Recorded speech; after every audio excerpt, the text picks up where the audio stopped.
Self-awareness is key to all change. It's because you can't change what you are not aware of. Someone can train you on listening, but unless you're aware of your own listening patterns, it won't matter. You can only experience your world through yourself. Once you glimpse how those perceptions are guiding your patterns and behaviors, you can change your reality. A lot of training is wasted unless it relates to self-awareness. It's not about the teacher or the message. It's about the audience and their ability to feel the message through them to inspire change from within. You can't be the best for others because you can't be the best for yourself. Everything in your world suffers. Motivate yourself with your own level of well-being. When you feel calm, centered, or you're having fun enjoying your work, you know your well-being is a priority.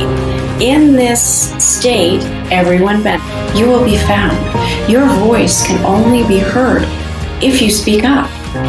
You are not alone. The parts you can't tell to others are a heavy burden. It's not fair for you to carry. Other people are hurting too, and they need your vulnerability. When you blame others or outside forces, you are giving away your personal power. Taking responsibility puts you in contact with things you need to change inside yourself. It gives you a chance at lasting change outside you. Giving up that responsibility makes you a victim and subject to lots of highs and lows. Relationships are about people and transactions are about things. It's tempting to be all business and to summarize a relationship by the transaction you share, but it's much greater than this. People aren't a means to an end or something to manipulate to reach your goals. Focus on the value of the relationship, not the summary of the transactions. The value of a relationship is not a number, it's a feeling. It feels like trust, loyalty, or understanding.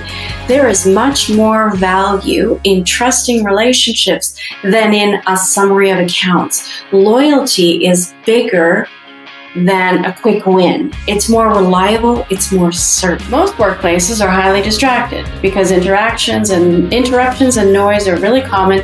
The most urgent thing always gets your attention instead of the most important things. Mass numbers of people were forced to leave their offices to work from home in the pandemic. It became obvious to a lot of us the distraction and the noise in the work environment wasn't helping. We are less distracted at home. We were more productive. It's also not as loud. With less distraction, we could focus on one thing at a time, the way that we were meant to. Leadership can reimagine work cultures that are less distracted, more focused, and quiet. It would take intentionality and consistency, but trust people to do their jobs in a consistent way without getting in their way. Always put your well-being above money. The value of your well-being is much higher than any level of wealth. What good is money if you don't have the health to enjoy it? This means daily decisions to prioritize health over money. If paying for parking allows you to get more sleep, this is prioritizing your wellness. Relationships have a value that transcends any transaction that's out to be mediocre. Nobody sets out to fail. Pressure and lack of resources makes it hard to perform at your best. You have to juggle and make choices that prioritize one thing over another. When people make mistakes or underperform, it's relative to the circumstances more than the person. Sometimes people do sloppy work because they don't have the resources to do any better. But it's never.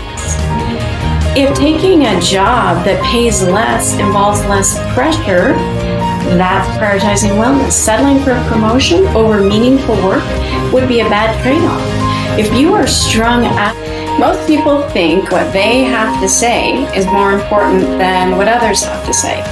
We also mistakenly think we are better than others, but this is a fallacy. It's not possible that everyone is better than everyone else. Just catch yourself thinking your ideas are superior or that you're better than others in some way. It's mostly assumption and not reality, and it's your greatest opportunity. You can't be your best operating on assumption. You can't be your best thinking you're better than others. You can't truly contribute to a team thinking that your team is inferior to you. Leaders are concerned about how to integrate teams back at the office after the pandemic. After working alone for 2 years, there are things you need to consider about your teams. For 2 years, they have controlled their own work without you. They figured out conducive workspace, workflow, productivity, all on their own. They juggled family and work, and they self-motivated. Now your role as a leader in a live workspace, it's know your team has been through a lot. They have grown. The challenge has revealed their strength. Do not go back and lead them the way they were. Grow your leadership to where they are. They can go back to the office, but let them keep their independence. They can manage workflow. They can juggle resources. They can work well with less distraction. So don't distract them. Let people show you how much they've grown. You'll be surprised. Most people struggle in silence, afraid to be real with others because they're afraid you don't know you're hurting. So many people feel so alone or somehow broken. Yet when you feel pain, there's someone else who's felt that too. The best work culture is a quiet, congenial workplace where everyone focuses on one thing at a time.